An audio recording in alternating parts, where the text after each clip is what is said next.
स्त्रिया चरित्र जाने नहीं कोई कसम मारकर सती हुए। यह कहावत कोई ऐसे ही नहीं बनी है, इसके पीछे एक लंबी कहानी है। इस कहावत का अर्थ है कि स्त्री का चरित्र एक अजूब पहेली है, उसे कोई नहीं जान सकता है।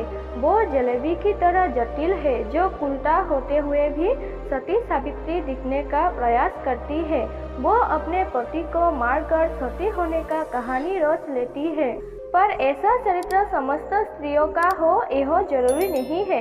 कुछ स्त्रियां ही ऐसे चरित्रों की मालकिन होती है, समस्त नहीं। आओ आज एक कहानी सुनते हैं कि स्त्रिया चरित्र कहावत कैसे बनी। जयपुर नामक एक राज्य था जहाँ पर बिलासराय नामक राजा राज्य करता था।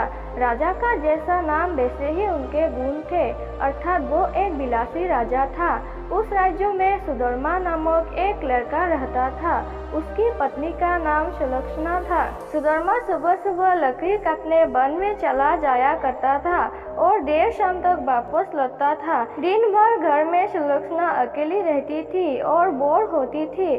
सुलक्षणा अति सुंदर स्त्री थी और आत्ममुग्धा नायिका की तरह अपने रूप यौवन को आईने में देख देख कर हर्षित होती रहती थी। शाम को सुधर्मा थक कर आता था और खाना खाकर जल्दी ही सो जाया करता था।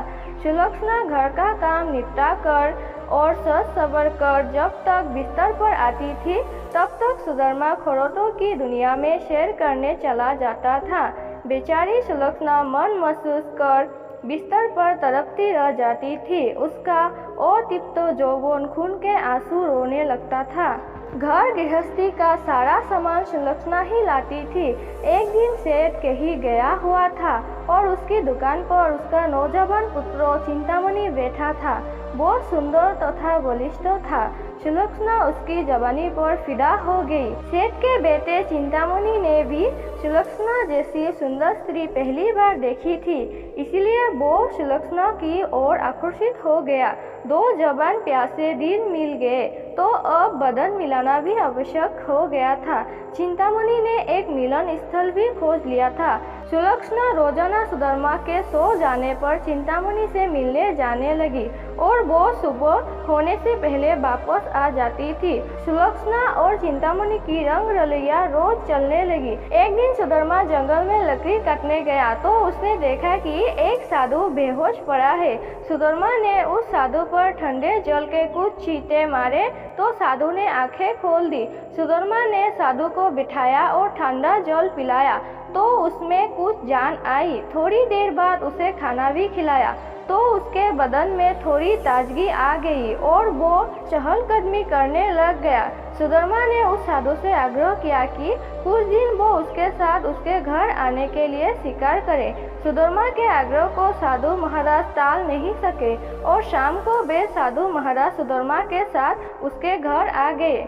साधु को देखकर सुलक्षणा के तन बदन में आग लग गई। उसे लगा कि अब उसकी चोरी पकड़ी जा सकती है, इसलिए वो साधु को घर में नहीं रखने की जिद पर अड़ गई।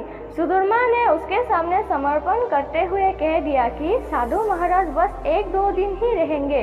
इस पर सुलक्षणा राजी हो गई। रात में सबने खाना खाया और साधु के लिए आंगन में चारपाई बिछा दी।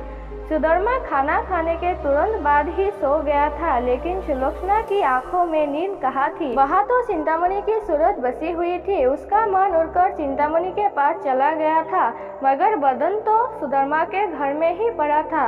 यौवन को मन से ज्यादा तन की जरूरत होती है। सुलक्षणा को अपना बदन जलाता हुआ महसूस होने लगा। उसी आग को बुझाने के लिए उसे चिंतामणि के सागर की आवश्यकता थी। सुलक्षणा उठी और उसने देखा कि सुधर्मा खराटे ले रहा है, तब तो वो साधु के पास गई। साधु भी चुपचाप लेटा था। सुलक्षणा ने उसे सोता हुआ देखकर जाने को सोच लिया और फिर वो वन सवर कर चिंतामणि से मिलने के लिए निकल गई। साधु एक अनजान व्यक्ति के घर में ठहरा था और सुलक्षणा ने उसे बड़ी मुश्किल से घर में रहने दिया था, जबकि उसने यहाँ रहने के लिए कहा ही नहीं था। सुलक्षणा के व्यवहार को देखकर दाल में जरूर कुछ काला है, साधु महाराज के मन ने कहा और वो सोचता ही रहा। इसलिए उसे नींद नहीं आई और उन दोनों के क्रियाकलाप देखता रहा। जब सुलक्षणा उसके पास आई तो वो साधु धन साध कर चुपचाप लेटा रहा। उसने सुलक्षणा को बन सबर कर कहीं पर जाते हुए देख लिया था, मगर वो चुपचाप पड़ा रहा। उसने यह भी देख लिया था कि भोर होने से पहले ही सुलक्षणा वापस आ गई थी। उसे सब सारा मजरा समझ आ गया था। दूसरे दिन सुधर्मा जब जंगल से लौटा तो साधु ने उसे अपनी पत्नी से सावधान रहने को कहा और यह भी कहा कि उसकी पत्नी किसी से मिलने रात को कहीं जाती है। इस पर सुधर्मा को सुलक्षणा पर बहुत गुस्सा आया और उसने सुलक्षणा को मारा पीटा भी बहुत। उसने सुलक्षणा को एक खंबे से बांध दिया और सो गया। सुधर्मा के मकान के पड़ोस में हरिराम नाय रहता था। उसकी पत्नी का नाम सुशीला था। सुलक्षणा की तरह सुशीला भी एक चरित्रहीन स्त्री थी। उसका भी एक यार था। दोनों एक ही नाव पर सवार थी, इसलिए दोनों घनिष्ठ सहेली बन गई थी। दोनों सहेलियां एक दूसरे के संदेश लाने और ले जाने का काम भी करती थी, इसलिए दोनों स्त्रियां एक दूसरे के प्रेमियों से भली भांति परिचित थी। उस रात जब काफी देर तक सुलक्षणा नहीं आई तो चिंतामणि को चिंता होने लगी। वो भागा भागा सुशीला के पास आया और सुलक्षणा को बुला लाने के लिए सुशीला से कहने लगा। सुशीला सुलक्षणा के घर गई तो उसे खंबे से बंधा पाया। तब सुलक्षणा ने सारी कहानी बता दी। सुशीला ने चिंतामणि का संदेश सुलक्षणा को दिया तो सुलक्षणा ने अपने बंधे होने की मजबूरी बता दी। इस पर सुशीला ने कहा, ऐसा कर, मैं तेरे बंधन खोल देती हूँ।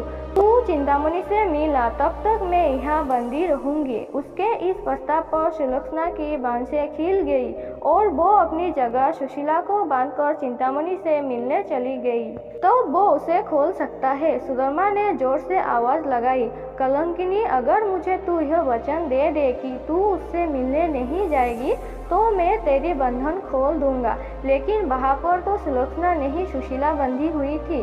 सुशीला ने सोचा कि यदि वो कुछ भी बोलेगी तो उसकी आवाज से सुधर्मा को पता चल जाएगा कि वो सुलक्षणा नहीं कोई और है, तो फिर सारा भंडा ही फूट जाएगा।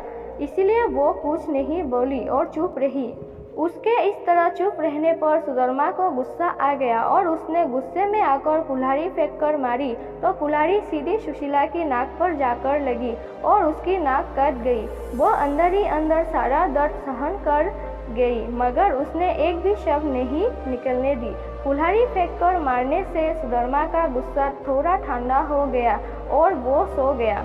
उधर सुलक्षणा आज जल्दी ही वापस आ गई और जल्दी जल्दी सुशीला के बंधन खोल डाले। तब सुशीला ने अपनी कटी हुई नाक दिखाई और सारा बात को सुना डाला। सुलक्षणा यह देखकर और सुनकर कांप उठी, मगर अब क्या हो सकता है। सुशीला अपने घर पर चली गई और सुलक्षणा फिर से उसी खंबे से बंधी खड़ी हो गई। साधु बाबा चरपाई पर पड़े पड़े यह सारा क्रिया चरित्र देख रहे थे। थोड़ी देर बाद जब सुधर्मा की नींद खुली तो उसने अपनी पत्नी सुलक्षणा से फिर कहा, देख, तू अब भी मुझसे सच कह दे और मुझे यह वचन दे दे कि तू फिर कभी उससे मिलने नहीं जाएगी तो ठीक रहेगा, नहीं तो जिस प्रकार मैंने तेरी नाक काटी है तब तेरे दोनों कान भी काट दूंगा। फिर तू नकटी और बूची हो जाएगी, तब तेरा घर से निकलना ही मुश्किल हो जाएगा। इन शब्दों को सुनकर सुलक्षणा के दिमाग में एक षड्यंत्र युक्ति सूझी। उसे पता था कि नाक उसकी नहीं सुशीला की कटी है और इस बात का पता सुधर्मा को नहीं है। अंततः इस नासमझी का फायदा उठाना चाहिए। तब उसने क्रिया चरित्र दिखलाते हुए नाटक करना शुरू कर दिया और जोर जोर से रोना शुरू कर दिया। रोते रोते बोली, तुम मर्द लोग बड़े बेरहम होते हो, अपनी पत्नी पर झूठा इंजाम लगाकर उसकी नाक काट देते हो। मैं कोई बच्चलन स्त्री नहीं हूँ जैसा कि तुमने मुझ पर आरोप लगाया था। मैं एक पतिव्रता स्त्री हूँ और मैं आज तुम्हें यह सिद्धि करके दिखा दूंगी कि मैं कितनी सती, नेक और पतिव्रता हूँ। ऐसा कहकर उसने आसमान की ओर देखा और भगवान को संबोधित करते हुए बोली, हे प्रभु, हे माता गौरी, हे समस्त देवी देवताओं, हे 200 दिशाओं, आप सभी मेरे बात ध्यान से सुनो और मेरे साथ न्याय करो। मैं यदि तन मन और वचन से एक पतिव्रता और सती स्त्री हूँ तो मेरे पति ने मुझ पर बच्चलन होने का आरोप लगाकर जो मेरी नाक काटी है वो नाक फिर से जोड़ जाए और एक पतिव्रता स्त्री क्या होती है यह पूरे जग को पता चल जाए और वो ओम नमो भगवते वासुदेवाय नमो का जप करने लगी। सुदामा यह सब देख और सुन रहा था। अभी 3-4 बार ही मंत्रों का जप हुआ था कि सुलक्षणा चीख पड़ी, मेरी नाक जुड़ गई, मेरी नाक पहले जैसी हो गई। हे भगवान, तेरा लाख लाख शुक्र है तो तूने एक प्रतिव्रता स्त्री की लाश रख ली और मुझ पर बच्चलन होने का झूठा आरोप जो मेरे पति ने लगाया था उसे खारिज कर दिया। मैं आपका यह उपकार जिंदगी भर नहीं भूलूंगी। और उसने नीचे धरती पर झुककर भगवान को प्रणाम किया। तब तक सुबह हो गई थी। सुदामा को उसकी बातों पर विश्वास नहीं हुआ, इसलिए वो उसके पास गया और उसकी नाक को छूकर देखा, वो पहले जैसी ही थी। वो सुलक्षणा को आश्चर्य से देखता ही रह गया और अपनी गलती पर पछताने लगा। उधर सुशीला ने अपने चेहरे पर एक कपड़ा इस तरह लगा लिया कि नाक दिखाई नहीं दे। सुबह होने पर नाय हरिराम अपनी दुकान जाने लगा तो उसने अपनी पेटी संभाली। उसमें एक बड़ा वाला अस्त्र नहीं था। उसने सुशीला से कहा कि बड़ा वाला अस्त्र ला दो। सुशीला नाक कटने से चिरी हुई सी थी तो उसने हरिराम की तरफ एक चाकू फेंक दिया और कहा, इहो ले तेरा बड़ा वाला अस्त्र। बड़े वाले अस्त्र की जगह चाकू देखकर हरिराम का पारा 7वें आसमान पर चढ़ गया। उसने अपनी पेटी खोली और एक छोटा अस्त्र निकाला और उसे सुशीला की ओर फेंक कर मारा। सुशीला की चाल कामयाब हो गई।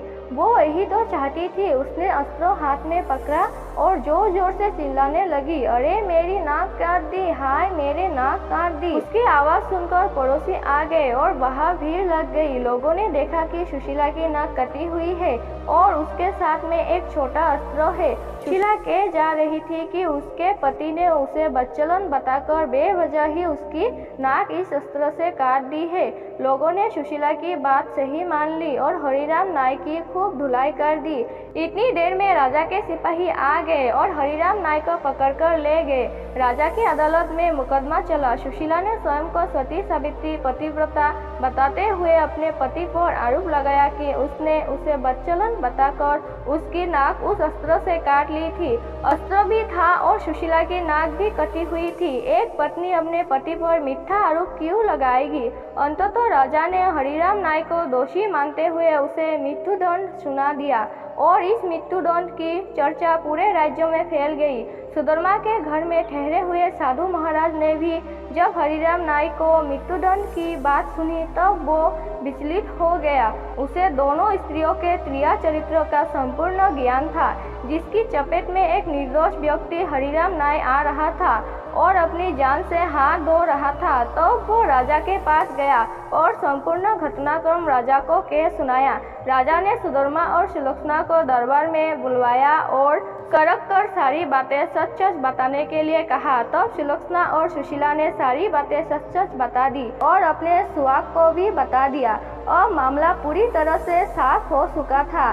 दोनों स्त्रियों का अपराध सामने आ गया था और हरिराम नाय निर्दोष सिद्धि हो गया था। इस षड्यंत्र के लिए दोनों बच्चलन को भीषण दंड दिया जाना था, लेकिन स्त्री, बालक और साधु को मृत्युदंड नहीं दिया जा सकता था। इस शास्त्रीय विधान के अनुसार दोनों स्त्रियों के नाक कान काटकर उन्हें छोड़ दिया गया। इस पूरे वृत्तांत को देखकर साधु महाराज बोल पड़े, क्रिया चरित्र जाने नहीं कोई, कसम मारकर सती हुए। दोस्तों, इस वीडियो में बस इतना ही। मिलते हैं अगली वीडियो में। अपना ख्याल रखिएगा। धन्यवाद।